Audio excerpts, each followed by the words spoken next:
C'est dans le cadre exceptionnel du château de Goulaine, en présence de nombreux élus, le 7 octobre 2011, que s'est déroulée la cérémonie de signature d'une convention décernant le label Pays d'art et d'histoire au vignoble nantais. Une convention signée entre le préfet Jean d'Aubigny, représentant l'État, et Jean-Claude Daubis, représentant le pays du vignoble nantais.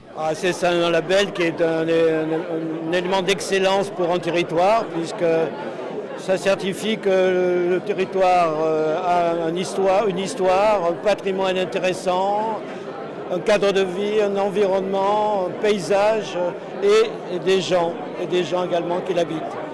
C'est une grande joie parce qu'on est dans un pays superbe. J'allais dire, il a tout. Je veux dire, on a le patrimoine artistique, on a le patrimoine monumental, on a le patrimoine paysager, on a le patrimoine culturel bien représenté par la vigne. On a des femmes et des hommes superbes. On vient de le voir par l'ardeur qu'ils ont mis 4 ans de travail, et je vous assure un vrai travail, pour faire le bilan de ce que représente ce pays, l'ouvrir à ses habitants et à ceux qui viendront les visiter, et faire un vrai projet de pays autour de la notion de culture, mais solidement ancré, les pieds sur terre.